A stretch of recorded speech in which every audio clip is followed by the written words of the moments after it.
That morning, I was up at 4:30 a.m. to get ready for my husband's family's trip to Cancun.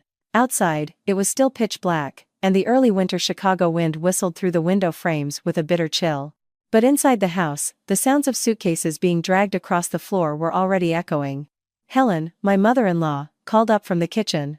"Sarah, where's my blood pressure medication?" I rushed downstairs, pulled the pills from my purse to give to her, then hurried back up to our room to double-check our documents one last time. This trip had been in the works for over 2 months. My in-laws, David and Helen, had spent their whole lives in a small town in Ohio before moving to the city to live with us. They'd never been out of the country, so my husband, Michael, wanted to take the whole family on a vacation to celebrate a huge contract his company had just landed. He wanted them to see a bit of the world. It was Michael who was paying for everything: the flights, the hotel, the food. He'd said something that I still remember to this day. "You never know how long you'll be healthy. As their son, I have to do this for them while I can." Hearing that, my heart went out to my husband, and I poured all my energy into the preparations. From summer clothes and stomach medicine to Tylenol and small packs of tissues, I packed a separate kit for everyone. I even went online the day before to research tips for elderly air travel so I could remind my in-laws what to do. As for the plane tickets, Michael had initially planned to book them himself, but his younger brother, Kevin, jumped in, claiming he had a friend at a travel agency who could get a much cheaper group rate. The moment Helen heard that, she nodded enthusiastically.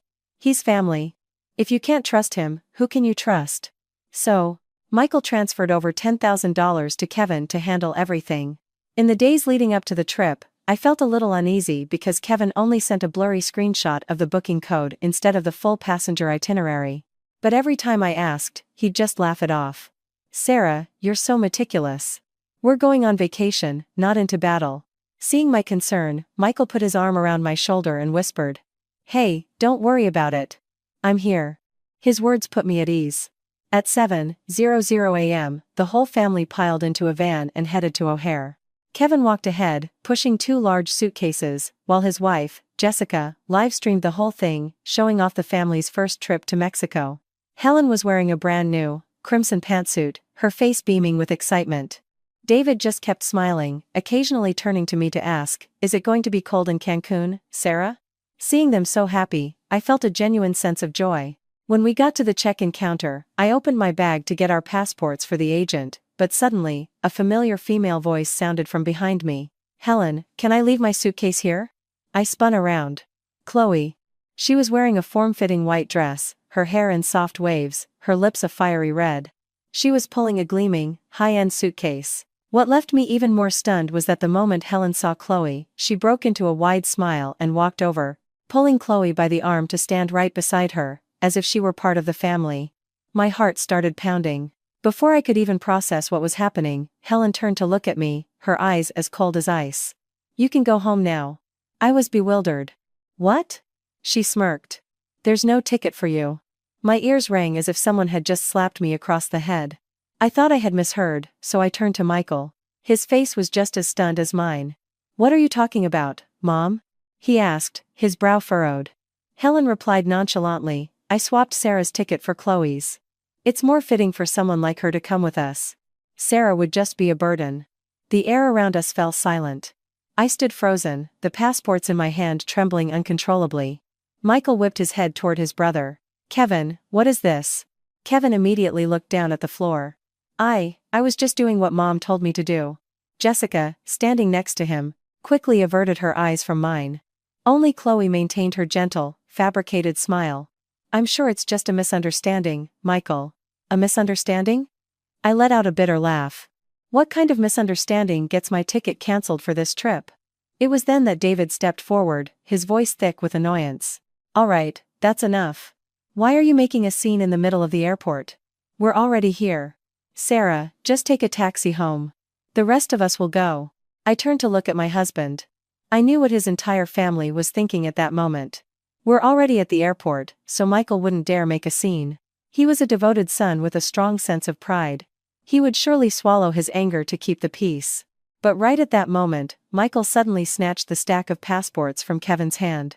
He looked straight at his mother, his voice colder than I had ever heard it. "Cancel it." Helen froze. "What did you say?" "Cancel everything," Michael repeated through gritted teeth. We're all going home. Nobody is going anywhere. The entire family stood there in stunned silence. Chloe's face went pale, Kevin's jaw dropped, and Jessica was so shocked she dropped her phone on the floor. And me? For the first time in all my years as a daughter-in-law, I realized that the man standing beside me didn't just love me with words. He was truly willing to stand in front of me as a shield when his entire family had turned their backs on me. But to understand why Michael's words at the airport that day left his family so utterly speechless, you'd have to go back to the early years of our marriage, which began not with wealth, but with shared meals of ramen noodles in a studio apartment that wasn't even 200 square feet. Michael didn't come from money. His parents, David and Helen, used to run a small booth at a flea market. On a good day, they were happy. On a slow day, the whole family would sigh and look at each other in despair. There were years when business was so bad that they had to take out new loans just to pay off old ones. In that house, poverty wasn't just in the simple meals. It was in the constant, anxious look in their eyes, always afraid of debt collectors showing up at the door. I didn't marry Michael for what he had. Back then, he was just a young man working at a small machine shop, his monthly salary barely enough to get by. But he had one thing that made me believe in him, his character. He didn't drink, didn't gamble, didn't waste his time. After work, he came straight home.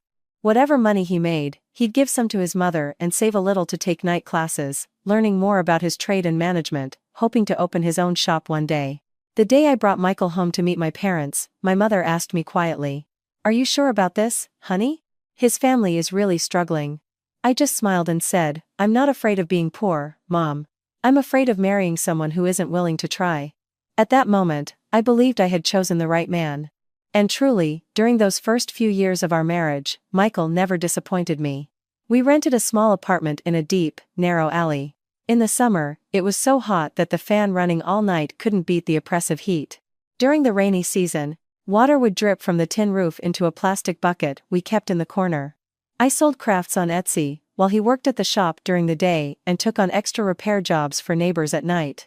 Some nights, we'd be packing orders until almost 1 in the morning, exhausted but still able to look at each other and laugh. He used to say, "A little hardship is fine, as long as we're both pulling in the same direction." I never looked down on his family for being poor. In fact, I felt for David and Helen, thinking of how hard they had worked their whole lives.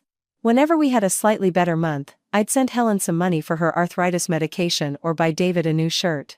Sometimes I'd help with their utility bills. During those times, Helen was so sweet. She'd hold my hand and tell the neighbors, "We're so blessed to have a daughter-in-law like Sarah."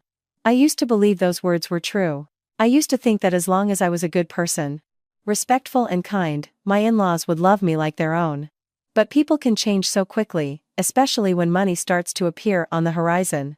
About 2 years after we got married, Michael went into business for himself. At first, it was just a small shop, with a few old colleagues who trusted him enough to follow him. He was a solid businessman, a man of his word. He never took on jobs he couldn't handle or overpromised. As a result, his client base grew. And while he wasn't exactly rich, he was making enough for my in-laws to finally hold their heads high among their relatives. That's when Helen's tone started to change. Before, she used to say, "You two just try to get by." Later, she started saying, "My Michael is different now. With his drive, he's going to go far."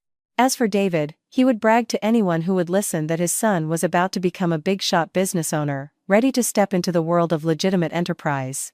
The memory of their poverty hadn't faded, but their sense of pride was growing at an alarming rate. Then Chloe appeared. She was the daughter of Mr. Sterling, a man with money and connections who supplied materials to many large workshops. During a business luncheon, Mr. Sterling took notice of Michael, impressed by his youth, competence, and mature demeanor. Chloe, however, made no secret of the fact that she had known Michael when they were younger. Apparently, she'd had a crush on him back then, because he was tall, good-looking, and had a calm demeanor, unlike the rowdy boys around her. At first, I thought it was just business talk, people in business meeting, exchanging a few compliments. It was normal. But gradually, the look in Helen's eyes when she mentioned Chloe made me uneasy. She'd say, "That girl is rich but not arrogant, and she's so considerate. That's the kind of woman who can elevate a man." David was more direct. If Michael had a father-in-law like Sterling backing him, his life would have been on a different track long ago. I heard those words and felt a knot form in my stomach. A different track? Did the years I spent struggling with Michael, paying off debts with him, and building everything from the ground up not count as part of his life? Once, during dinner, Helen dropped a comment as if it were nothing. A capable man needs to marry someone who can lift him up. A good wife isn't always as valuable as a well-connected one. I put my bowl down, a lump in my throat. Michael looked at his mother for a long moment and then said slowly, "Mom, I married Sarah. I didn't marry someone's wallet." His words warmed my heart, but from that day on, I noticed the way Helen looked at me was different. It was no longer the look of a mother-in-law for the daughter-in-law who had weathered tough times with the family. It was the look of someone staring at an obstacle blocking her family's path to a new life. After Michael's declaration that day, I thought things would settle down, maybe just remain a few pointed remarks during family dinners.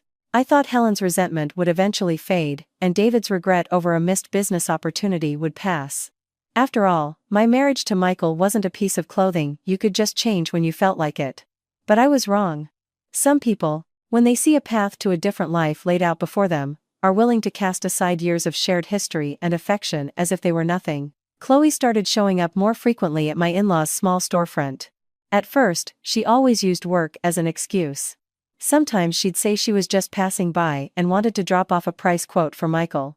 Other times, she'd claim her father asked her to bring some documents for David to look over. But the strange thing was, she always chose times when I wasn't there, or when Michael was out on a delivery, leaving only Helen, David, Kevin, and Jessica at home. She was an expert at winning over older people. Seeing Helen, she would greet her warmly. "Hello, Mrs. H. You're looking even healthier than last time." With David, she would be gentle. "Hello, Mr. D. My father talks about you all the time. He says a man with your integrity is the only kind of person you can trust for a long-term business relationship." On the surface, those words seemed normal, but to people like David and Helen, who had spent their whole lives feeling overlooked, they were sweeter than honey. The first gift Chloe gave Helen was a silk scarf in a jade green color. One look and I could tell it wasn't cheap. The fabric was soft, the box was elegant, and inside was a handwritten card. At first, Helen feigned reluctance. "Oh, you shouldn't have, dear. I'm an old woman, what would I do with something like this?" But even as she said it, her hands kept stroking the scarf, her eyes lighting up with undisguised delight. Chloe smiled. "Please, accept it. It makes me happy. I thought this color would suit you perfectly. Elegant, but not flashy." From that scarf, things began to slide downhill very quickly. A week later, she sent David several boxes of imported health supplements, saying they were good for his liver and joints. Then came a bottle of perfume for Jessica and a watch for Kevin. At first, Kevin scratched his head and said, "Chloe, this is too expensive. I can't accept this." But Jessica, standing beside him, was quick to interject. "When someone is being generous, you accept it. It's not like you asked for it. Besides, our families will be doing business together for a long time." I heard that and my heart sank. One gift could be a social courtesy. Two could be a sign of fondness. But gift after gift, each one perfectly chosen for the recipient, accompanied by the exact words each person wanted to hear, that was no longer a coincidence. That was calculation. Once, I went to my in-laws' house to pick up some paperwork for Michael and happened to see Helen hastily shoving a gift box into a dresser drawer. I asked gently, "Mom, who sent you a gift?" She jumped, and her face immediately darkened. "Are you a daughter-in-law or a spy? I don't need to report to you every time I receive something from someone." I stood frozen at the doorway, feeling both sad and humiliated. Before, whenever I bought her medicine, a new shirt, or a scarf, she would accept it so naturally. But now, a gift from an outsider was hidden away like a treasure, and my simple question was twisted into an accusation of snooping. Chloe became more and more open. She didn't just stop by the shop, she started sending food over to the house. One day it was a box of fancy pastries, the next a gourmet gift basket, and another day, imported fruit. She would text Helen privately, asking, "Mrs. H, do you like your food spicy or mild? Is there anything Mr. D can't eat? I want to make sure I get it right next time." Helen read those messages in front of me, letting out an intentional sigh. See? A girl from a wealthy family, yet so considerate. Some people can be a daughter-in-law for years and still not be this thoughtful. I gave a faint, humorless smile, and didn't reply. I had no desire to compete with a girl who was using gifts to buy my husband's family. But Helen didn't stop. One day at dinner, she said bluntly, "Some people are rich and considerate, while some daughters-in-law just spend all their time clinging to their husbands, as if they're afraid someone will steal him away." I put my fork down and looked at her. Michael immediately squeezed my hand under the table, as if to comfort me. He had returned Chloe's gifts many times. Once, I saw him place a whole bag of gifts on the reception table, his voice calm but firm. Chloe, I appreciate the gesture, but I'm married. Please don't send gifts to my family anymore. It creates misunderstandings. Chloe, at that time, still smiled softly. I just admire your parents, Michael. You're overthinking it. Michael replied instantly. I'm not overthinking. I just don't want my wife to be put in an uncomfortable position over things that shouldn't be an issue.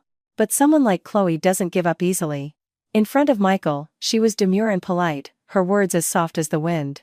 Behind his back, she would cry to Helen, saying she only admired him, that she felt sorry for him because he had so much talent but lacked the right person to support him. Hearing this, Helen defended her even more fiercely. She told me, Chloe has a good heart, not like some people who always have a cold face, thinking that just because they're the wife, they can look down on everyone. David was more pragmatic. One afternoon, I overheard him talking to Helen on the porch. Think about it. If Michael marries that girl, our family struggles are over. Our debts will be taken care of, the shop will have capital to expand, and Kevin will benefit too. Sarah is a good person, that's true. But does being good make our family rich? I stood behind the door, my hands ice cold. It was at that moment that I understood. I was no longer dealing with a few gifts or some cutting comparisons. This was a slow, methodical siege. Chloe was using money to buy the loyalty of each person in my husband's family, and they were willingly opening the door for her, just waiting for the day to push me out. Ever since I overheard David's words on the porch, a crack had formed in my heart. I didn't tell Michael right away, not because I wanted to hide it from him, but because I was afraid of hurting him. What pain could be worse than knowing your own parents are calculating your life as if it were a commodity to be traded? I kept thinking that as long as my husband and I stood firm, all the gossip and pressure would eventually die down. But I forgot that once greed is fed with gifts and promises, it doesn't stop so easily. One evening, Helen called Michael, her voice unusually sweet. The two of you should come over for dinner tonight.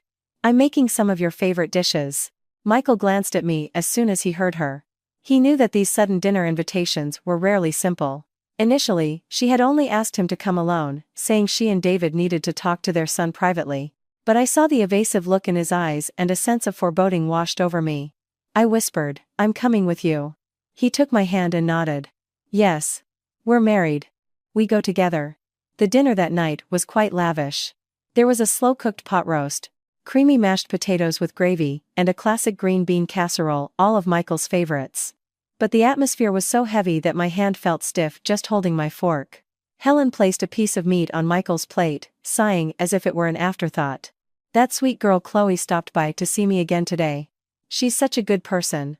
So wealthy, but not arrogant at all, and so devoted to you. Michael immediately put his fork down. His voice wasn't loud, but it was very clear.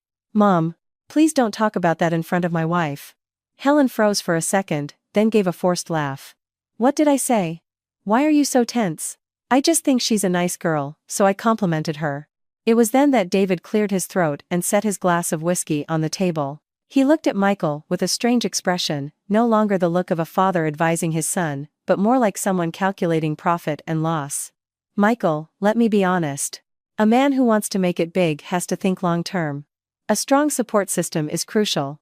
You have talent, but talent alone isn't enough. I lowered my eyes to my plate. Every word from David felt like a piece of ice dropping into my heart. Kevin, sitting beside him, chimed in. He's right, bro. If you had Mr. Sterling backing you, you could open another shop, buy more machinery, and sign big contracts whenever you wanted. Mom and Dad would have an easier life, and the whole family would benefit, not just you. Jessica glanced at me and then smirked. Sarah's great, it's true, but being great doesn't make the whole family rich.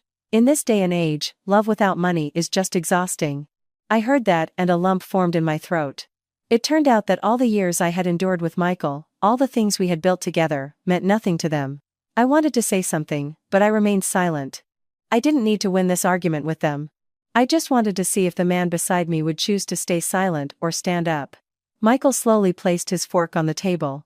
The sound was soft, but the entire table fell silent. He looked at each member of his family, his gaze finally resting on Helen. He spoke for the last time on the matter. Sarah is my wife. Anyone who says she isn't worthy doesn't need to see my face again. Helen slammed her hand on the table, and the gravy boat in front of her sloshed over the sides. How dare you talk to your mother like that? Ever since you married her, you've changed completely. She must have put a spell on you. Have you forgotten how much your father and I struggled to raise you? An opportunity to change our lives is right in front of you, and you're throwing it away for a woman? Michael shot to his feet. Address my wife with respect, Mom. Helen's voice grew louder. Am I wrong? What does she have that Chloe doesn't? Can her family help you? Can she give you capital? Can she save this family from its debts? All she knows how to do is cling to you to keep her title as your wife. I saw Michael's hands clench so tightly they turned white. I placed my hand on his, gently shaking my head not to stop him from defending me, but to stop him from saying something in his anger that would hurt him even more later. Just then, Helen's phone buzzed with a video call. The screen lit up with Chloe's name. Helen shot me a look and then deliberately answered. Chloe's face appeared, her eyes red and her voice choked with emotion. Helen, are you feeling better? I'm so sorry. Is it because of me that Michael is in a difficult position? She spoke as if she were innocent, but her tears fell at just the right moment, her eyes intentionally glancing toward Michael. Helen's tone immediately softened with pity. It's not your fault, dear. It breaks my heart to see a good person like you not being appreciated. Michael strode over and took the phone from his mother's hand. He looked directly into the screen, his voice so cold that even Chloe was taken aback. Chloe, stop the act. I am not divorcing my wife to become your family's son-in-law. Do you understand? The line went silent. A few seconds later, Chloe lowered her face, her voice trembling. Michael, I just care about you. Your caring is getting my wife insulted, Michael said, enunciating each word. From now on, don't call my mother, don't send gifts to my family, and don't use the pretense of affection to destroy someone else's. He ended the call. The room was suffocatingly quiet. Helen was trembling with rage. She pointed a finger at Michael, her voice cracking. One day, you will regret this. You'll regret choosing this woman. When you have nothing left, don't come crawling back to me. Michael didn't reply. He pulled out my chair and took my hand. Before walking out the door, he turned back and said something so quietly that it silenced the entire house. If having nothing is the price of keeping my integrity, I'll pay it. That night, we left my in-laws' house in silence. The wind outside was cold, but the hand Michael held was warm. I knew that after this dinner, they would no longer scheme in secret. They would oppose us openly, perhaps even more cruelly. And in my heart, I had a clear premonition, the real storm had only just begun. After that dinner, as tense as a drawn bowstring, I thought it would be a long time before my in-laws would call us over again. But just over a week later, Helen unexpectedly called Michael. This time, her voice wasn't sharp or accusatory, and she didn't mention Chloe. She just sighed, sounding as weary as someone who had just recovered from a long illness. Michael, why don't you and Sarah come over for dinner this weekend? There's something I want to talk about. Michael looked at me, his eyes full of suspicion. I wasn't at ease either, but in the end, I nodded. They were his parents, after all. Some relationships, no matter how damaged, still deserve one last chance to see if they can be salvaged. That evening, we went to my in-laws' house. Helen didn't speak in riddles like she usually did. She sat on the sofa, her eyes red, clutching an old handkerchief. The moment she saw Michael, she pulled him down to sit beside her. I've been thinking, son. I'm getting old, and I don't want our family to live with this tension forever. I have a short temper, and if I said anything harsh, it was only because I love you and I worry about your future. Michael was silent, and I sat beside him, not saying a word. Helen glanced at me, and for the first time in days, there was no mockery in her eyes. She continued. Why don't we all go on a trip somewhere, just to clear our heads? I heard from some friends that Mexico is beautiful, and the food is good. I've lived this long and never been out of the country. I just want one chance to travel with my children. Those words hit Michael's softest spot. He was decisive in his professional life, but with his parents, he always had a unique kind of patience. I saw his shoulders slump slightly. Perhaps he was remembering the lean years, when Helen had stood in the rain at the flea market, when David had driven a beat-up truck full of junk to provide for him and his brother. Even though they had changed, the memories of those years were not easily erased. On the way home, Michael asked me quietly, "What do you think?" I looked at him and saw both exhaustion and hope in his eyes. I knew he wasn't hoping for just a vacation. He wanted to believe that, after everything, his parents could still come back to their senses. I sighed and said, "If you think this trip will help ease the tension, then let's try. But you have to remember, reconciliation doesn't mean letting people continue to disrespect you. He squeezed my hand. I know. I'm here. Don't worry. After that, Michael decided to cover the entire cost of the trip. Flights, hotel, transportation, and basic meals were all calculated. He said his parents were older and shouldn't have to worry about money on their first trip abroad. I didn't object. Honestly. If the trip could bring some peace back to the family, the money wasn't something I cared about. But as soon as Michael mentioned booking tickets, Kevin immediately chimed in. He said a friend of his at a travel agency specialized in cheap group packages, and if he handled it, he could save a considerable amount of money. Michael initially said he'd rather book it himself to be sure, but Helen immediately frowned. He's your brother. Don't you trust him?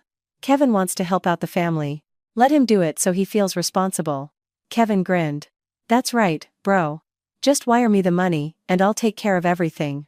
You have to book group deals fast to get the best price. If you wait, it'll go up. Jessica, sitting next to him, added, Don't worry, Kevin knows the guy. It's not a scam. I don't know why, but Kevin's excessive eagerness made me feel uneasy.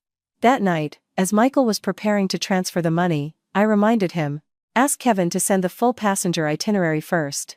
International travel is no small thing, even one wrong letter in a name can be a huge hassle. Michael nodded and called his brother right away. A few moments later, Kevin sent over a screenshot. It showed the total number of tickets, the flight times, and the destination, but the section with the passenger names was half covered by a gray bar. I looked at the image, and my heart grew heavier. I texted him. Why didn't you send the full file so we can check the names? Kevin replied with a laughing emoji, and then called back immediately. His voice was as flippant as ever. Sarah, you're so intense, treating a vacation like a criminal investigation. I'm booking tickets, not doing something shady. Before I could say anything, Helen's voice came through the phone. Sarah, don't make things difficult for him. We just started having some peace. Don't be so suspicious about everything. I fell silent. Michael looked at me and then said to Kevin, just send the full itinerary to me later for review. For now, just hold the spots. Then he transferred the money. That night, as I was packing our suitcases, my phone buzzed with a text from Jessica. It was a single, short sentence. Sometimes it hurts less not to know, you know? I stared at the message for a long time. When I texted back, Jessica didn't reply. When I called, she declined it. A chilling sensation crept up my spine. But I still had no concrete evidence to tell Michael that something was wrong. The day before we were set to leave, Chloe posted a picture online. It showed a passport, a white suitcase, and a pair of sunglasses laid out neatly. The caption was just one sentence. A special trip. Hope it's all worth it. I looked at the photo, and my heart sank. Mexico, a suitcase, a passport, a special trip. It was all too coincidental to be random. I showed the phone to Michael. He stared at the screen for a few seconds, his expression darkening. But then he put the phone down and pulled me to sit beside him. Let me handle it. Don't wear yourself out before the trip. I didn't say anything more. I just quietly continued packing medication, light jackets, documents, and our passports into a bag. At that time, I didn't know that the trap they had set was nearly complete. They thought that by bringing me to the airport only to discover I had no ticket in front of everyone, I would be so humiliated that I would just retreat. But they never imagined that the very trap they set would become the final test of where Michael truly stood in our marriage. The moment Michael's words, cancel everything. We're all going home. Nobody is going anywhere, rang out, the entire check-in area seemed to fall silent for a few seconds. I stood beside him. Still clutching our passports, my palms cold and clammy. The airport announcements continued to drone on, people continued to rush by with their suitcases, but to me, all the sounds seemed to be coming from a great distance. Helen was the first to react. She grabbed Michael's arm, her nails digging into his wrist, her voice tight with fury. Are you out of your mind? All that money, all that preparation, and now you want to cancel when we're already here? Michael pulled his mother's hand off his arm, not forcefully, but with a clear finality. He didn't look at me or at Chloe, he looked directly at Helen. You know exactly why I'm canceling. David, standing nearby, his face flushed with anger, pulled his suitcase toward him and growled. A man who wants to make it big has to know how to sacrifice the small things. It's just one wife. There are plenty of ways to handle it. Why are you making a scene for the whole world to see? The phrase, just one wife, felt like a bucket of ice water thrown in my face. Even though I knew I was no longer valued in their eyes, hearing my own father-in-law say it in the middle of a crowded airport still left me choked with humiliation. Michael turned to David, his voice low, each word seeming to press down on the cold tile floor. My wife is not an object to be replaced whenever someone feels like it, and she is certainly not something to be sacrificed for this family's pride. David was stunned. Helen gasped as if she couldn't believe her son would dare talk back to his father in public. It was then that Chloe stepped forward, tears welling in her eyes at just the right moment. She clutched her purse to her chest, her voice as soft as if it might break. David, Helen, please don't fight. If Sarah is unhappy, I can go home. I don't want to be the cause of any trouble in Michael's family. She spoke so skillfully, every sentence sounding like an apology, but her eyes kept darting toward Michael, hoping he would soften. Before I could even react, Jessica's phone suddenly rang. In her panic, she must have accidentally hit the speakerphone button. Kevin's voice came through, loud and clear. Just let Chloe play the victim. Once you get to Mexico, we'll arrange for her to have the room next to Michael's. A few days of mom putting on the pressure, and he'll cave. Sarah will be at home crying her eyes out until she finally gets the message. The air around us froze solid. Jessica's face turned white as she fumbled to end the call, but it was too late. Chloe stood there, petrified, the gentle smile on her lips cracking like a porcelain mask. Kevin, a few feet away, paled, his eyes darting around as if looking for an escape route. I looked at each of them, and suddenly, I felt a strange sense of calm. My suspicions over the past few days hadn't been paranoid after all. They hadn't just cancelled my ticket. They had orchestrated an entire play to replace me with Chloe. I looked at Kevin and asked slowly. So from the very beginning, my ticket was cancelled to make room for her? Kevin bowed his head, saying nothing. Jessica grabbed her husband's arm, her lips moving but no words coming out. But Helen, far from being ashamed, lifted her chin and pointed a finger right at my face. That's right. So what? Someone like Chloe can actually help this family. She has money, she has connections. What can you offer besides the title of wife? A few people nearby started to turn and stare. Some slowed down, others began whispering to each other. I knew that if I burst into tears or started yelling, they would have even more reason to say I was making a scene. So I just stood there, letting the truth expose them one by one. Michael stepped in front of Chloe. He looked at her, his eyes so cold that she instinctively took a step back. Listen carefully. From now on, stay away from my wife. Chloe burst into tears, reaching out to grab his arm. Michael, I've waited for you for almost 10 years. What am I lacking compared to her? I can help you, I can help your whole family. What can she give you? Michael shook her hand off. He didn't raise his voice, but it was loud enough for everyone to hear. You have more money than my wife, but you lack her character. And what I need to build a life with is not your money. Chloe froze, her face flushing red and then turning deathly pale. Helen, however, was ignited by his words. She lunged forward, her hand raised. I only saw a blur as her hand swung down. A sharp slap echoed through the terminal. My cheek burned, my head snapped to the side. My eyes stung, but I didn't cry. Helen shrieked, her voice breaking with rage. It's your fault. It's all your fault that my son is throwing away his chance to change our lives. Why do you cling to him? Do you want this whole family to die poor with you? I gently touched my stinging cheek, and my heart turned completely cold. That slap wasn't just on my face, it shattered the last shred of hope that she still saw me as a human being. Michael immediately pulled me behind him, his eyes blazing, his shoulders trembling with anger. For the first time since I became his wife, I heard him yell at his mother with a voice so full of pain it was terrifying. Mom, if you touch my wife one more time, I swear we are done. Helen fell silent. David was speechless. Kevin didn't dare look up. Jessica clutched her phone and stood off to the side. And Chloe looked at Michael as if she couldn't believe the man she wanted so badly could turn his back on everyone for me. I stood behind my husband, my cheeks still burning, but my mind was clearer than ever. The flight hadn't even taken off, but my in-laws had already ripped off their final masks right there in the middle of a crowded airport. After the slap at the airport, no one had the nerve to continue with the trip. Michael did exactly as he had said. He walked straight to the airline counter and requested to cancel all the tickets that were refundable. The non-refundable ones, he accepted as a loss. Helen stood behind him, trembling with a mixture of anger and shock, muttering under her breath, "My God, my money, my trip, my reputation." Hearing that, I could only laugh bitterly.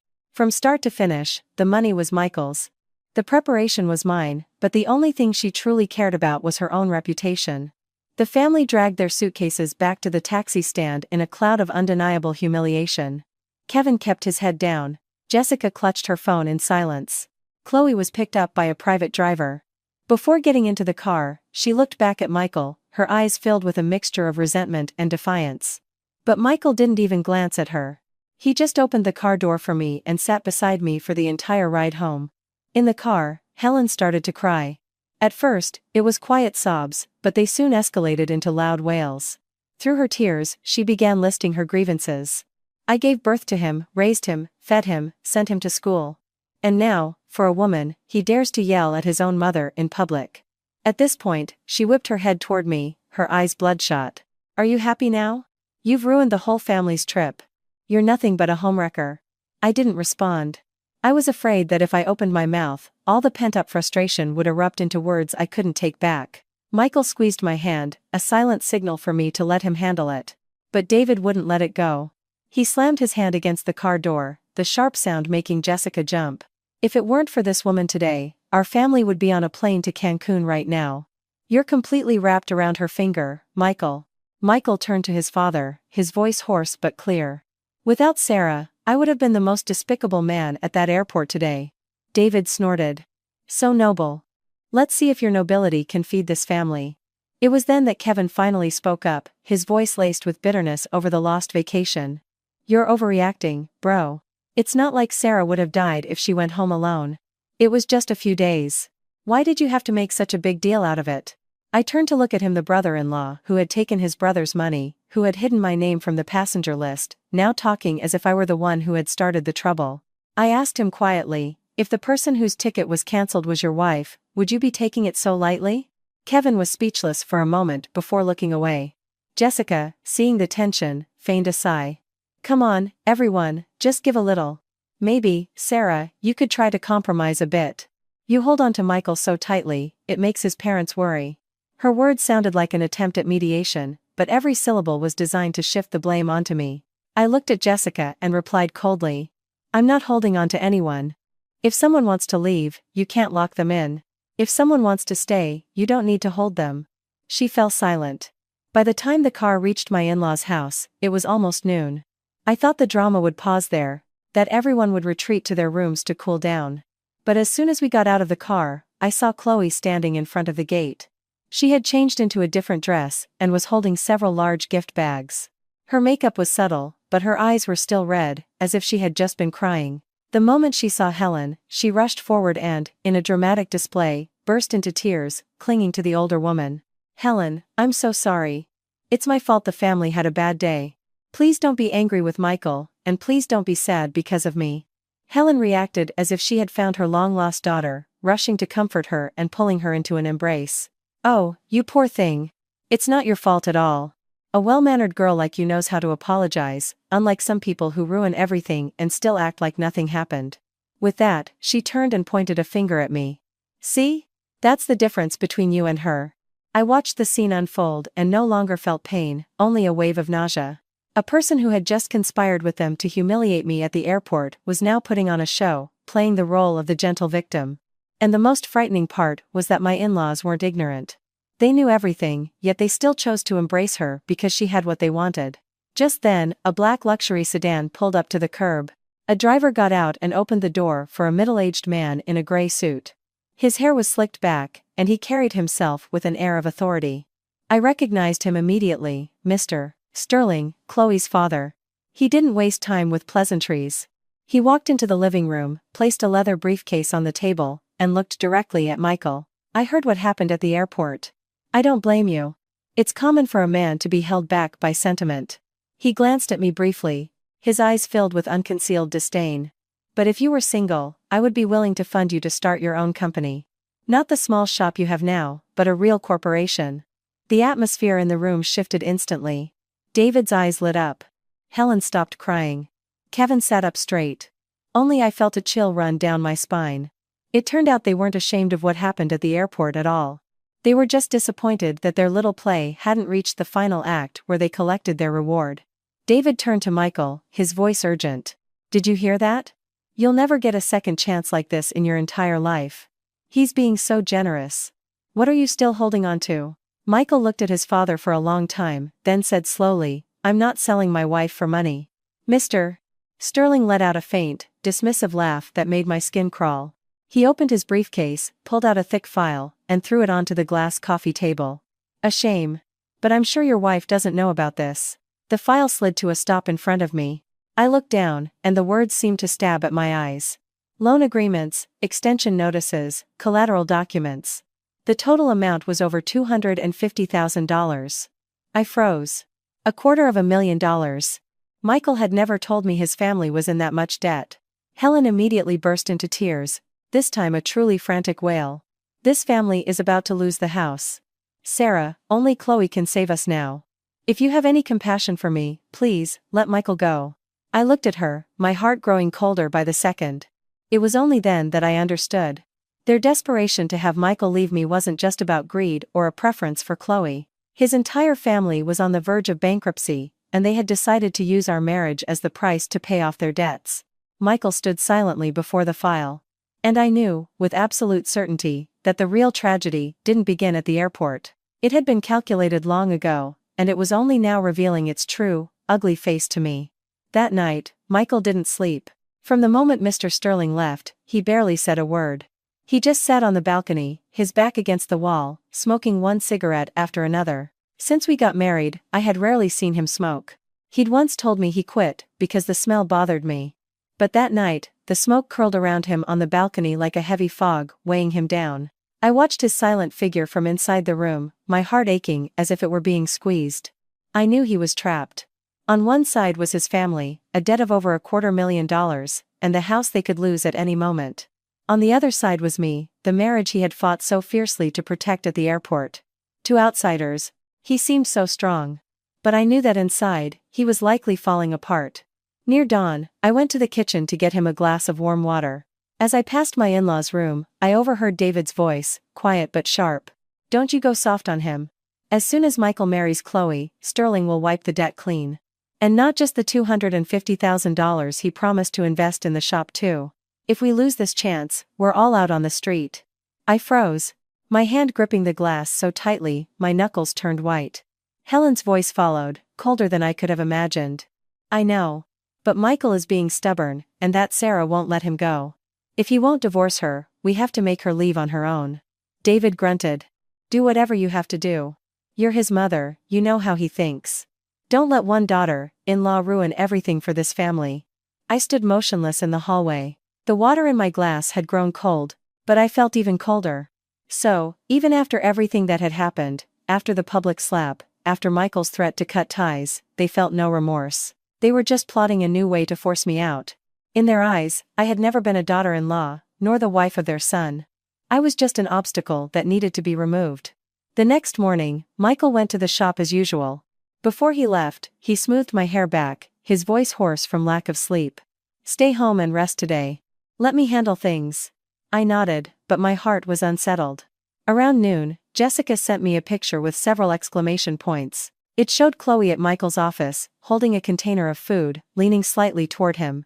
The angle was cleverly chosen, making them look intimate. Less than 10 minutes later, Chloe's post appeared on social media. She posted the same picture with the caption, "Sometimes you don't know what you're missing until it's gone." Below, a few of my in-laws' acquaintances started leaving vague comments. One asked, "Is there good news coming soon?" Another praised, "You two look great together." Someone else wrote, "A successful man ultimately has to choose a partner on his level." I stared at the screen, my heart aching, but I didn't cry. I knew if I reacted, they would accuse me of being jealous, petty, and devaluing myself. Just then, Jessica called, her voice feigning concern. "Sarah, did you see the post? Honestly, you should be careful. When a man is backed into a corner financially, his resolve can weaken. And Chloe isn't exactly a pushover, she has both money and looks." I replied coldly, "Are you worried about me, or are you helping them push me off a cliff?" The line went silent for a few seconds before Jessica gave a forced laugh. "You're so sensitive. I was just giving you a heads up." I hung up. After that call, I couldn't sit still anymore. I opened my laptop and logged into our shared bank account to check recent expenses. No money was missing. But I did find something strange. In the archived emails, there were multiple requests from Kevin asking Michael to scan company documents for a partner proposal. Some of these files were sent at very late hours, a time when Michael was usually fast asleep after a long day at the shop. A bad feeling crept over me. I searched through an old drawer in his home office, one he rarely used, filled with scrap paper, old quotes, and unused contracts. Beneath a stack of old documents, I found an unsigned investment agreement between Mr. Sterling's company and Michael's shop. At first, I thought it was a normal draft, but when I flipped to the last page, my entire body went cold. An additional clause was written in clear, stark terms. Both parties shall proceed toward a familial relationship to ensure a long-term and stable business partnership. I read that line over and over. I hadn't misunderstood. Mr. Sterling didn't just want to help Michael. He was using money to buy a son-in-law, to buy the loyalty of my entire family, and to buy the right to steamroll my marriage. What they called a business partnership was, in reality, a transaction wrapped in pretty words. That evening, Michael came home looking exhausted. I didn't confront him about Chloe's picture, or ask why she was at his shop. I just quietly placed the contract on the table in front of him. "Read this." He opened it, his expression calm at first, but as he read further, his face darkened. When he reached the familial relationship clause, his hands started to shake. He shot to his feet and slammed his fist into the wall. A dull thud echoed through the room. Blood seeped from his knuckles, a stark red against the white paint. "They dared," he rasped, his voice barely a whisper. "They dared to trade his marriage." I rushed over to grab his hand. He looked at me, his eyes bloodshot. He was no longer the defiant man who had cancelled a vacation at the airport. In front of me was just a son who had realized his own parents had secretly sold his life. And in that very moment, I understood that this fight was no longer just about protecting my place as his wife. It was about pulling Michael out of the trap his own family had set for him. The next morning, Michael took the contract to his parents' house. He didn't want to argue over the phone, and he didn't want me to endure any more insults. But I went with him. Not because I didn't trust him, but because I knew that when people are cornered, they'll grab onto anything to drag others down with them. The moment David saw the contract on the table, he knew he'd been caught. His face darkened, but within seconds, his embarrassment vanished, replaced by a shocking shamelessness. He picked up the papers, threw them on the floor, and yelled, "So what? I did it for you, for this family. If you don't marry Chloe, then you can go pay back that $250,000 yourself." Helen, sitting beside him, immediately burst into tears. "Oh, my life is so hard. I gave birth to him, raised him, and now he's turning on his own parents for his wife." She clutched her chest and slumped back onto the sofa as if she were about to faint. But this time, I wasn't fooled. I saw her peek to see if Michael was rushing over to help her. Michael stood perfectly still, looking at his parents with more pain than anger. "I'd rather pay it myself than sell my wife." As soon as he said that, Kevin let out a smirk. He stood by the door, arms crossed, his voice dripping with sarcasm. "You talk a big game. But what are you going to pay it with? Your company is short on cash flow, and you're 2 weeks behind on payroll. If Mr. Sterling pulls his support, you'll be bankrupt before you know it." I glanced at Michael. He didn't deny it, and that sent a pang through my heart. He had been hiding the pressure from the business from me, probably to spare me more worry. But his silence was now being used as a weapon against him by his own family. Helen was still moaning on the sofa, repeating over and over, "Son, listen to me. A divorce won't kill you. Just save the family first." The air in that room felt like a sealed pressure cooker. Every word was scalding, every look a dagger. Michael didn't argue further. He just bent down, picked up the contract, folded it neatly, and took my hand to leave. Before we walked out the door, David threw one last sentence at us: "Go ahead, try to defy Mr. Sterling. Without him, you're nothing." It didn't take long for those words to come true. That afternoon, just as Michael got back to the shop, a major client called to cancel their contract. It was an order he had been preparing for nearly a month. The materials were already purchased, the workers assigned to shifts. The guy on the phone was polite. "Sorry, Michael. We've had a change of plans and won't be moving forward with the partnership for now." Michael asked for a reason, but they were evasive. Less than an hour later, the news had spread through the shop. A few workers whispered that Mr. Sterling must have pulled some strings. Someone said they saw Sterling's assistant calling that client. Another said it plainly. "Looks like the boss crossed a rich guy. I just hope we still have jobs." Michael heard it all, but didn't say a word. He just stood in the middle of the shop, staring at the piles of raw materials in the warehouse, his eyes dark. That night, he didn't sleep again. I woke up around 3 a.m. to find him at his desk, staring at a spreadsheet of costs, payroll, materials, and short-term loans. The blue light of the screen illuminated a face so gaunt it was painful to look at. I placed a hand on his shoulder. He didn't turn around, just said in a hoarse voice, "I'm sorry. I thought I could handle this on my own." I wrapped my arms around him from behind and said softly, "We're a team. We handle things together. Don't shut me out." He gripped my hand tightly, but I could feel how cold it was. 3 days later, Chloe appeared at the shop. She came alone, not as elaborately dressed as usual, but still radiating the confidence of someone holding all the cards. I arrived just as she was walking into Michael's office. The door was slightly ajar, so I could hear every word from the hallway. Chloe placed a file on his desk, her voice deceptively gentle. "Michael, I don't want to see you suffer like this. This is a new contract. It's enough to cover your payroll, save the shop, and give you operating capital. My father is still willing to give you a chance." Michael didn't answer. She continued, her voice softer but as sharp as a knife. "All you have to do is sign the divorce papers, and this will all be over." I stood outside the door, my heart pounding, but I didn't go in. I wanted to hear my husband's answer when I wasn't there. A long silence followed. Then I heard the sound of paper being torn one sheet, then another, then the entire file ripped in half and thrown onto the desk. Michael's voice rang out, hoarse but solid as steel. "I can go bankrupt, but I won't be a coward." The door flew open. Chloe stumbled back, her face flushed with rage. When she saw me standing there, she lost all control. "Are you happy now? You want to drag him down into the mud with you, don't you?" She pointed at me, her voice trembling with resentment. "Michael, do you really think she loves you? Without your money, without your company, she'll leave you too." I stepped into the room, so calm it surprised even me. "I married him when he had nothing. The one who loves money is you." That remark hit her where it hurt most.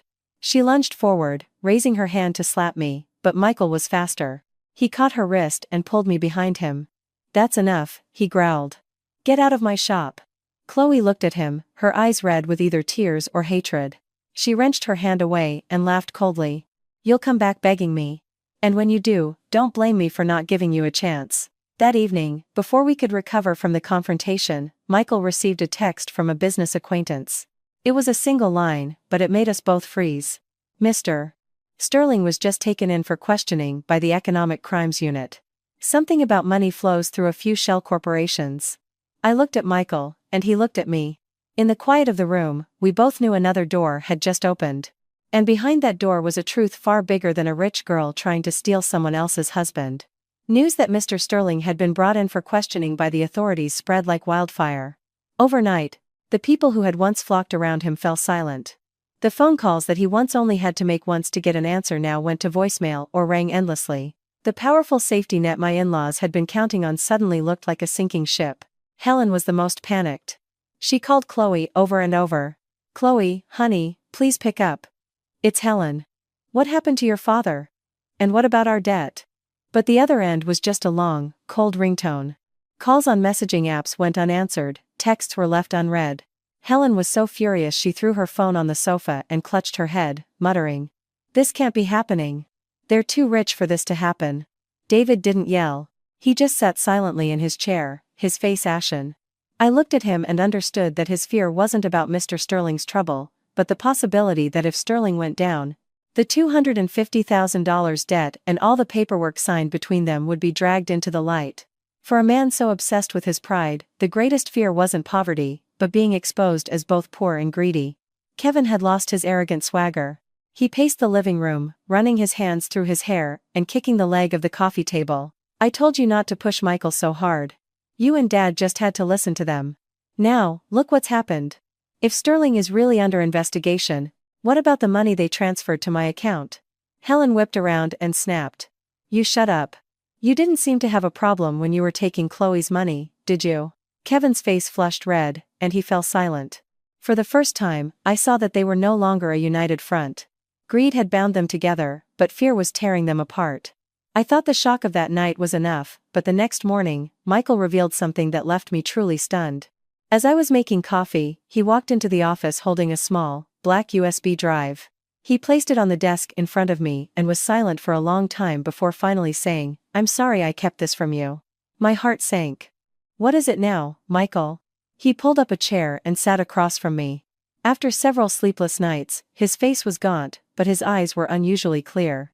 He spoke slowly, as if each word required a great deal of courage. "The truth is, I've been quietly investigating Mr. Sterling for months." I froze. He plugged the USB into the laptop. The screen filled with neatly labeled folders: fake contracts, money trail, recorded calls, airport plan. He explained that Mr. Sterling wasn't just a wealthy partner looking to marry off his daughter. Since he first approached Michael's shop, he had repeatedly suggested signing material contracts with unusually high values, with payments routed through several unfamiliar companies. At first, Michael thought it was just how well-connected people did business, but the more he looked into it, the more something felt wrong. Several companies were registered under other people's names but were actually controlled by Sterling. The contracts said they were for goods, Michael explained, but the shipments were never full, and the money was funneled back to various personal accounts. I think he was using fake contracts to launder money. A chill ran down my spine. So, Mr. Sterling didn't just want Michael as a son-in-law, he needed someone with a clean reputation, a real manufacturing business, and genuine competence to serve as the perfect cover. Someone like Michael, not wealthy, but reputable, with a legitimate shop and clear business records, was the perfect pawn. Michael looked at me, his voice growing hoarse. I knew I was being targeted to be a respectable front, which is why I always kept my distance from Chloe. But I didn't tell you everything because I didn't want you to worry. I thought I could handle it myself, save the company, and find a way to pay off my parents' debt without blowing everything up. He paused, his hands clenching into fists. But at the airport that day, when they dared to cancel your ticket, when they let you be humiliated in front of all those people, I knew I couldn't stay silent anymore. I didn't know whether to be angry or to feel for him. A part of me was hurt that he had hidden so much from me for so long. But looking at the folders on the USB drive, I understood the magnitude of the trap he had been caught in. He had been fighting Mr. Sterling, resisting pressure from his own family, and trying to shield me from it all at the same time. Michael opened an audio file. Mr. Sterling's deep voice filled the room. "Your son just has to marry my daughter. I'll handle the rest. Your debt, capital for the shop, even that storefront your other son wants to open, I'll take care of it." Then came David's voice, lower but crystal clear. "As long as this family is saved, changing a wife is worth it. Sarah is a good person, but she can't save us." I sat there, stunned. Even though I had prepared myself, hearing David say those words himself still felt like a punch to the gut. I had never asked for their gratitude, but I never imagined that after all the years I had been their daughter-in-law, after all the times I had helped with their medical bills and living expenses, after all the times I had held my tongue for the sake of family, in their eyes, I was so worthless I could simply be changed. Michael buried his face in his hands, his shoulders shaking. For the first time since we were married, I saw him cry. Not loud sobs, but choked, quiet sounds of pure heartbreak. "I never thought my parents would become like this, Sarah. I thought they were just a little greedy, a little obsessed with appearances. I never thought they could talk about trading you like an object." I went to him and wrapped my arms around his shoulders. At that moment, I no longer blamed him. I understood that I wasn't the only one who had been betrayed. Michael had just been cast out by the very family he once considered his foundation. Before we could collect ourselves, a loud, frantic banging erupted at the front door. Michael shot to his feet, instinctively pulling me behind him. When he opened the door, 2 uniformed officers stood on the porch. One held up a summons, his voice firm.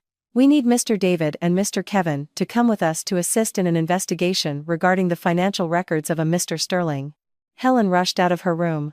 The moment she heard her husband's and son's names, she collapsed onto the floor. "No, you can't. My husband, my son, they don't know anything. It's all a misunderstanding." But this time, no one believed her tears.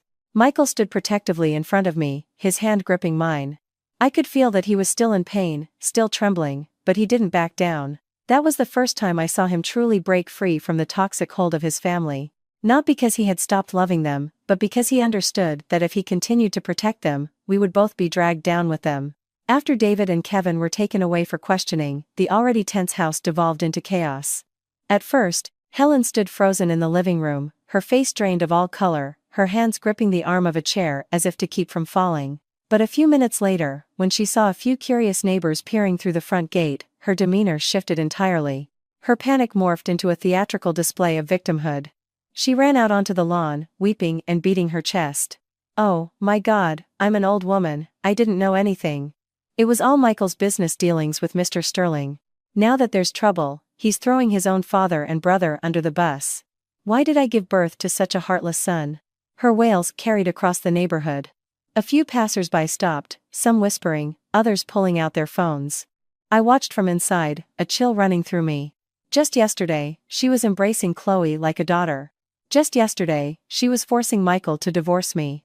But the moment Mr. Sterling's ship started to sink, she immediately turned her knives on her own son. I had heard stories of cruel in-laws, but it was only then that I understood some people would trample over their own flesh and blood to save themselves. Michael started to step outside to explain, but I grabbed his arm. He looked at me, his eyes red with a mix of anger and pain. I whispered, "Don't.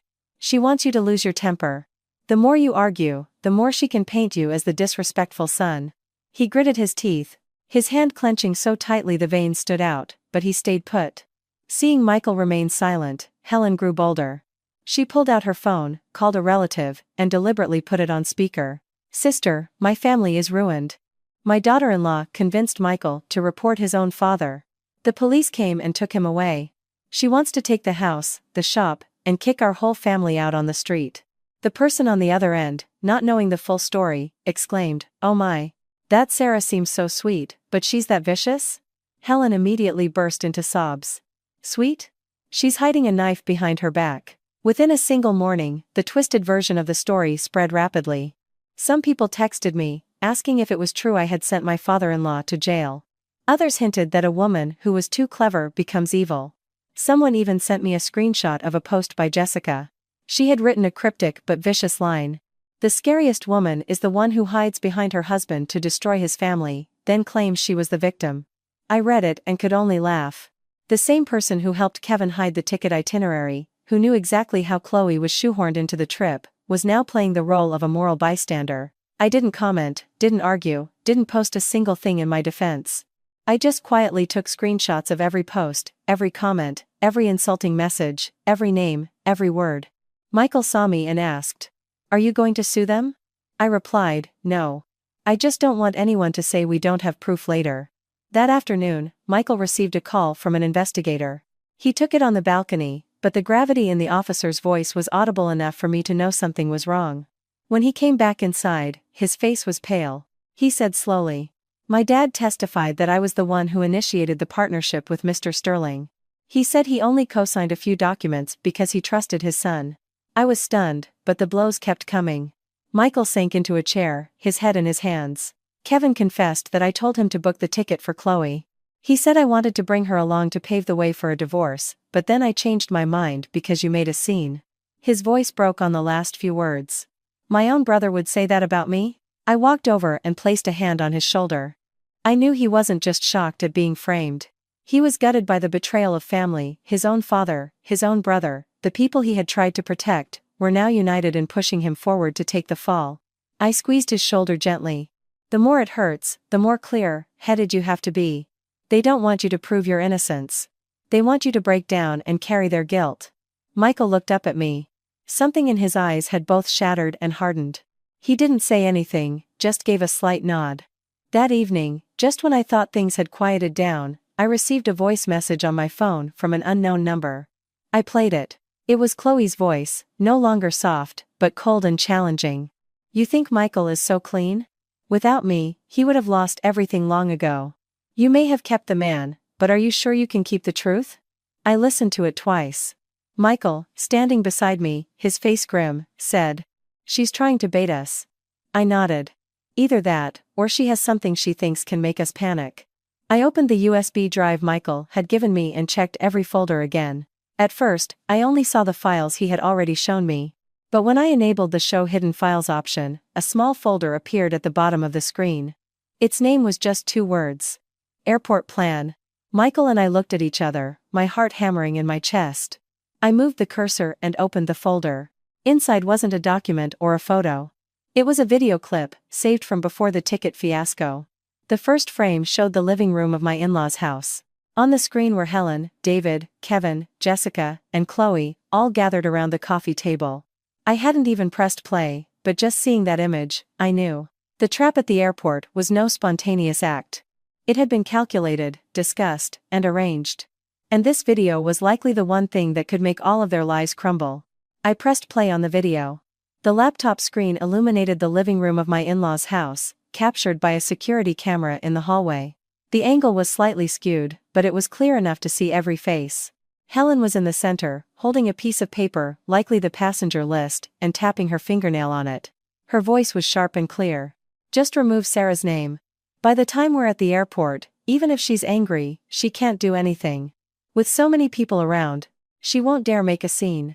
I thought I had already felt all the pain there was to feel, but hearing those words, my scalp tingled. They didn't just want me to miss the trip, they wanted me to stand in the middle of a crowded airport and be publicly shamed as an unwanted outsider. In the video, Kevin was looking down at his phone, typing quickly. "The ticket is rebooked," he said. "I have the receipts for the money Michael sent, but the passenger name has been changed to Chloe." When the check-in agent says her ticket doesn't exist, Sarah can't argue. Jessica let out a small, cruel laugh that sent a shiver down my spine. "Make sure Sarah brings her passport," she added. The real impact is when she hands over her own documents only to be told her name isn't there. If we tell her at home, where's the fun in that? I stared at the screen, my hands trembling. Woman to woman, how could she so calmly devise such a meticulous way to humiliate me? It was then that Chloe spoke, her voice soft but every word laced with poison. "I don't want to make things too difficult for Michael. As long as he walks through security with me, everyone will see who is by his side. After the trip, things will naturally fall into place." She lowered her head and smiled faintly, the smile of someone certain of victory. David nodded in agreement, his voice confident. Men are terrified of losing face in public. He won't dare cancel. On one side, he'll have his whole family.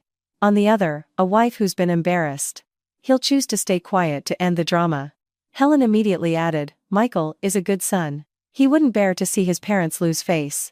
As long as he agrees to go on this trip with Chloe, Sarah will lose so much dignity she'll have to let go on her own." Listening to them, my eyes stung, but strangely, no tears fell. Perhaps when pain reaches its absolute limit, you can no longer cry. I just felt a hollow emptiness inside, as if the last ounce of affection I had tried to preserve for them had been scooped out. Michael slammed his hand on the desk. The coffee cup beside it rattled, spilling liquid onto the surface.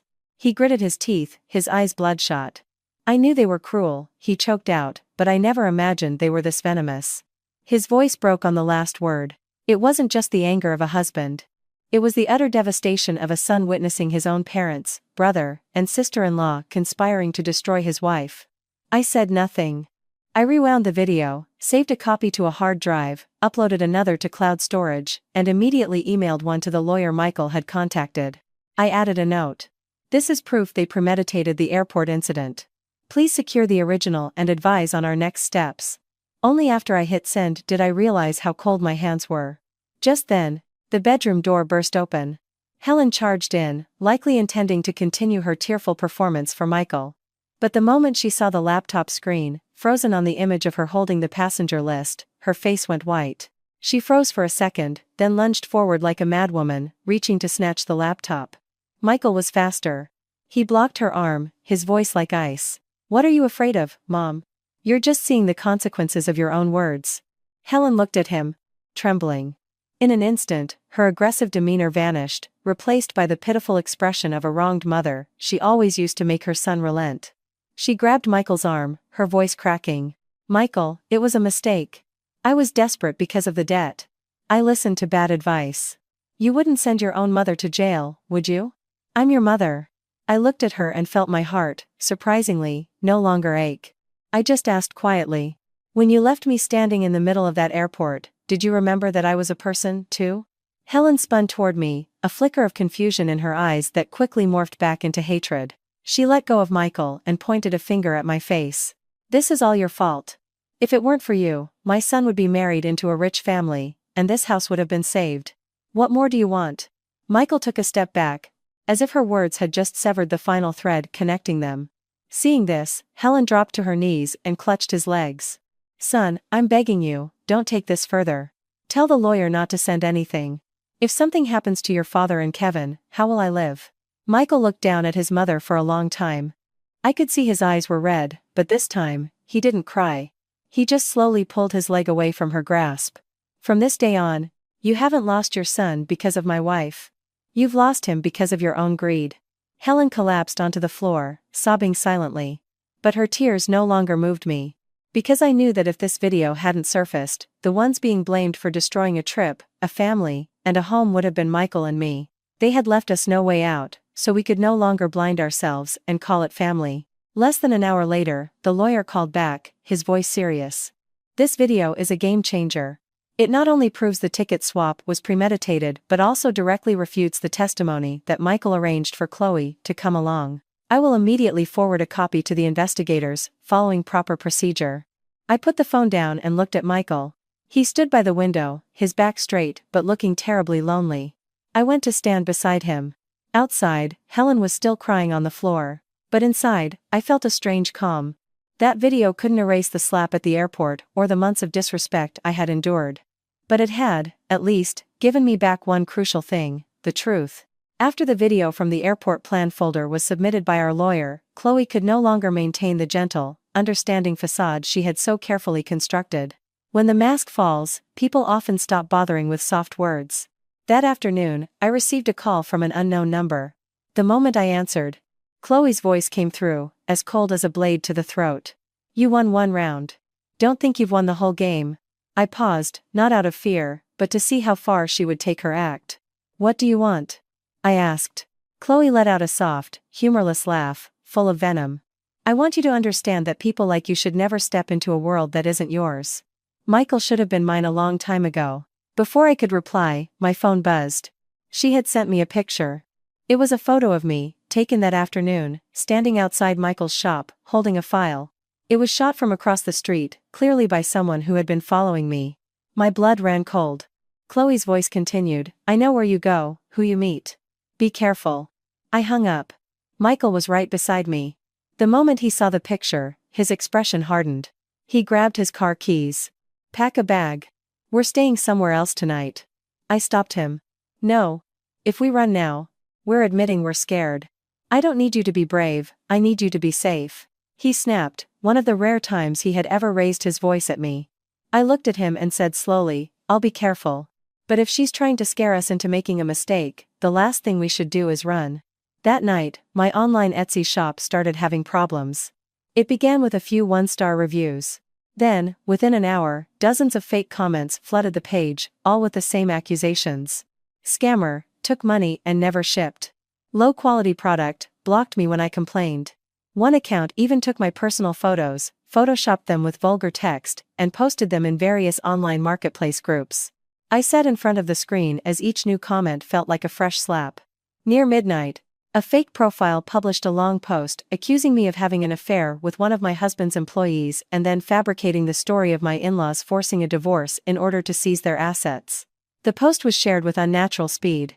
Watching the engagement metrics, I knew this wasn't organic. Someone was paying to boost the post, with pre-written content and a network of troll accounts ready to pile on. Chloe was no longer fighting with tears, she was fighting with money.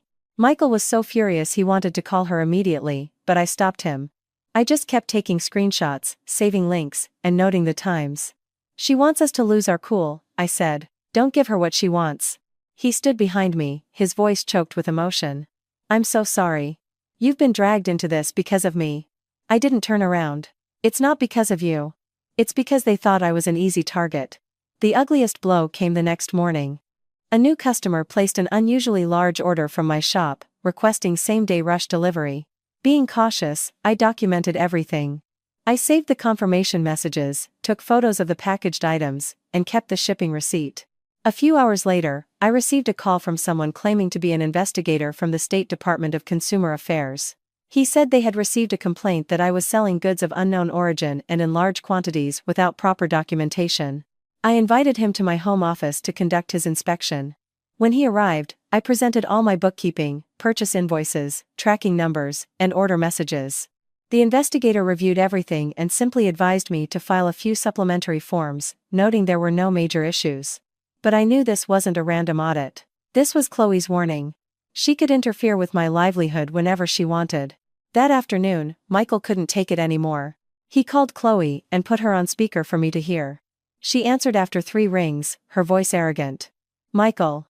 You finally decided to call me." Michael spoke slowly and deliberately. "You can come after me. But if you touch my wife again, don't expect me to be civil." Chloe scoffed. "When have you ever been civil to me? I loved you for 10 years, and all she has to do is shed a few tears for you to jump to her defense. What does she have that I don't?" Michael replied. "You lose because you see love as a possession." The line was silent for a moment. Then Chloe burst into laughter, a sound as sharp and brittle as shattering glass. "You still think you're so righteous, don't you? Do you think your father only owed my father money? He also signed away shares of your company." Michael and I both froze. "What did you just say?" he demanded. Chloe seemed to relish her victory. "Go ask your father and your dear brother. 35% of your shop's shares were transferred to one of my father's shell corporations. Your signature on the document was quite elegant. Don't you remember?" Michael hung up and stormed into his office. He tore through the filing cabinet, pulling out all the company's legal documents. I had never seen him so frantic. Finally, in a misfiled email from Kevin, he found a scanned copy of the share transfer agreement. His face went white. The signature bore his name. But a closer look revealed that the final stroke was stiff and unnatural, unlike his usual fluid signature. "It's forged," I whispered. Michael collapsed into his chair, his eyes fixed on the screen. 35% wasn't just a number. If that document was legitimized, he could lose control of his own company and be implicated in Mr. Sterling's shady dealings. If the Shell Corporation came under investigation, his name on a forged document would be enough to create a legal nightmare. He shot to his feet, ready to confront his father and brother. I grabbed his arm, my voice firmer than ever. "No. If you go now, they'll claim you're intimidating a witness. We need to get the signature authenticated, pull the email server logs, and back up every file." Michael looked at me, his eyes red with pain. He thought he was saving his parents, but they had been pushing him off a cliff all along. I didn't know how to comfort him. Some wounds are only made worse by words. I just squeezed his hand and said, "Then we climb out. But we climb with evidence, not with anger." That night, we gathered every piece of paper, every scan, every email, text message, and bank statement, including the posts defaming my shop, and drove to the lawyer's office. The city was quiet and cold, the streetlights smearing across the windshield in long, weary streaks. Michael drove slowly, his knuckles white on the steering wheel. When we pulled up in front of the law firm, I glanced in the rearview mirror, and my heart clenched. A black sedan had been following us since we left our neighborhood. It kept its distance, its headlights dim, but it was there. I looked at Michael. He had seen it too. Neither of us said a word, but we both understood. Chloe wasn't just making threats anymore. She was escalating things to a more dangerous level. The black sedan remained parked across the street as we entered the law firm. Through the revolving glass door, I could see it sitting silently under the trees, its lights now off, but the feeling of being watched clung to me. Michael placed a hand on my back and said in a low voice, "Just walk straight. Don't look back." I nodded, clutching the portfolio of evidence to my chest. Inside was everything that could either save us or drag a group of people hiding behind their money into the light. Our lawyer, Mr. Jensen, was a man in his late 40s, sharp-eyed and deliberate. As we laid out all the evidence, he didn't rush to conclusions. He opened every file, watched the airport video, listened to the recording of Mr. Sterling and David, and examined the forged share transfer. The only sounds in the room were the clicking of a mouse, the rustle of paper, and Michael's heavy breathing. After nearly half an hour, Mr. Jensen took off his glasses. "This is no longer a family matter," he said, his voice firm. "We have evidence of multiple potential crimes here: fraud, forgery, defamation, and coercion." Michael was silent for a long moment before asking, "What if the ones who did this are my father and my brother?" Mr. Jensen didn't flinch. "The law doesn't distinguish between family and strangers. But you need to prepare yourself. When people's interests are threatened, family can turn on you faster than anyone." Just as Mr. Jensen was having his assistant make copies, the sharp, hurried click of high heels echoed from the hallway. The door was pushed open, and Chloe strode in. She was flanked by 2 men, but her eyes, stripped of their former confidence, were now wild and desperate. She ignored the lawyer and Michael, walked straight up to me, and threw a thick envelope on the table. "Sarah," she said, her voice trembling with rage. "Take the money and get out of Michael's life. How much do you want? 1 million? 2? Name your price." I looked at the envelope, then at her. Strangely, I felt no humiliation, only pity. Here was a person with so much money, she thought everything had a price, yet so poor she couldn't understand the meaning of self-respect. I pushed the envelope back toward her. "I don't sell my husband," I said slowly. "You may be used to buying people, but not everyone is for sale." Chloe's face contorted. "Don't play saint with me. Do you know how much money I've spent winning over his family? His mother, his father, his brother, even that useless sister-in-law, they all took my money. I've come too far to lose now."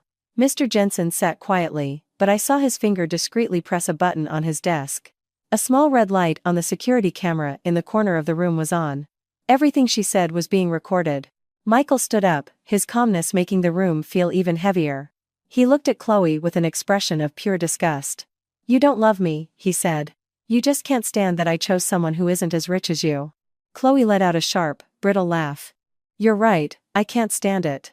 What does she have that I don't? I have money, I have my father's backing, I can give you everything. And what does she have besides her pathetic morals?" She stepped closer, hissing. "And yes, I told my father to call in your family's debt. If I didn't push you to the brink, would you have ever even looked at me?" The room fell silent. Her admission hung in the air, a confession that she had actively used debt and family pressure to try to tear us apart. Just then, the door opened again. This time, it was two investigators. Mr. Jensen stood up calmly. "Gentlemen, you're just in time. We have a live confession." Chloe spun around, her face ashen. The two men she had brought with her began to back away. One of them spoke, his voice flat. "Miss Sterling, we were also asked to cooperate regarding the funds you transferred to the network of fake accounts that were slandering Mrs. Sarah." Chloe stared at him in disbelief. The safety net she had woven with money had just snapped shut on her. As if on cue, Michael's phone rang. It was Kevin. Michael put it on speaker.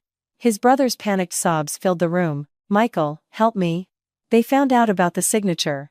I didn't mean for it to get this big. Dad told me to do it. Mom knew too. I just signed it, I didn't think." Michael closed his eyes. I knew he was in pain, but he didn't waver. He said one thing, his voice chillingly calm. "When you took the money to sell out your own brother, did you remember I was family?" The line went silent, save for a choked sob. Michael hung up. But the final twist came from the least expected source. Mr. Jensen's assistant came in and announced that a woman named Jessica was outside, asking to submit some documents. A moment later, Jessica walked in, looking pale and disheveled. She clutched a brown portfolio, avoiding my eyes. She bowed her head. "I'm not asking for forgiveness," she whispered. "I'm just trying to save myself." She placed the portfolio on the table. Inside were the original text message chains between her and Kevin, bank statements, and photos of Helen accepting cash from Chloe, a total of nearly $50,000 in gifts and payments, all to orchestrate the airport incident and force our divorce. Chloe sat frozen in her chair. Michael stood beside me, his hand clenched so tightly it trembled. And I, for the first time in a long time, felt that I didn't need to say another word. The truth had finally stood up and slapped them all harder than I ever could. After that night at the lawyer's office, the situation escalated beyond a private family dispute. The files, recordings, videos, and signature analysis were officially entered into the investigation. David, Kevin, and Chloe were questioned multiple times in connection with forgery, fraudulent share transfers, defamation, and coercion. Mr. Sterling, who had once stood before us with such arrogance, found his own financial crimes case expanding, his shell corporation's assets frozen. Helen wasn't taken into custody like her husband and son, but she was summoned for questioning repeatedly. Each time she returned, she seemed to have aged years. The woman who had once arrogantly dismissed me at the airport now moved about the house like a ghost, the gray in her unkempt hair more prominent than ever. The relatives who had sent me accusatory texts went silent. Jessica filed for legal separation from Kevin, submitting her evidence to minimize her own culpability. I didn't know if she felt true remorse or was just acting out of self-preservation, but in the end, she chose to tell the truth. The house my in-laws were so proud of was placed under a temporary lien due to the debt and its connection to Mr. Sterling's illicit dealings. The home Helen had hoped would be her ticket to a new social class now sat empty, with cold legal notices taped to the door. One afternoon, Helen called Michael. I sat beside him as her voice came through the phone, hoarse from crying. "Son, I was wrong. Please, save your father and your brother. I can't bear this anymore." Michael was silent for a long time. I saw his hand, resting on his knee, tremble slightly. No matter what, she was still his mother. But finally, he spoke. His voice low and steady. "I won't let you starve, Mom. But I can't save anyone from the consequences of their own actions." When he said that, I knew it hurt him to draw that line with his own family. But he understood that being a good person sometimes means letting people face the repercussions of their mistakes. A few days later, Helen asked to see me. I agreed, not to forgive her or to hear more tears, but to find closure. We met at a small, quiet cafe. She had lost weight, and her hands, now bare of the flashy gold bracelets she used to wear, were clasped tightly on the table. She looked at me, her voice barely a whisper.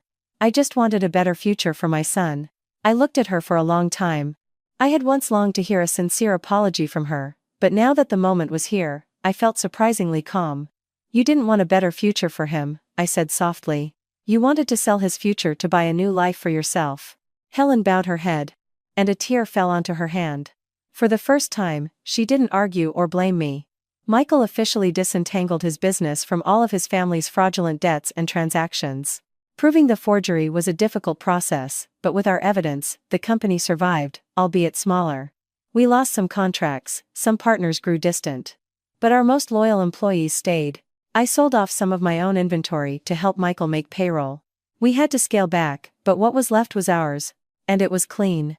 A month later, we heard that Chloe had been barred from leaving the country, pending the investigation. She sent Michael one last text message. "If you had chosen me that day, everything would have been different." Michael read it and deleted it without replying. He turned to me and said, "It would be different. I would have lost you, and I would have lost myself." I didn't say anything. I just took his hand. That hand had trembled with pain and clenched in anger. It had shielded me in a crowded airport. And it was the one I wanted to hold as we walked forward, even if the road ahead was no longer smooth. Sometimes, I still think about that morning at the airport. I remember Helen's cold voice saying, "You can go home now. There's no ticket for you." At the time, I thought I was being cast out of a vacation. But it turns out, that was the moment that showed me who was willing to leave me behind, and who was willing to turn his back on the entire world to stand by my side. Some cancelled flights aren't a loss. Sometimes, they're just the universe's way of keeping you from getting on the wrong journey.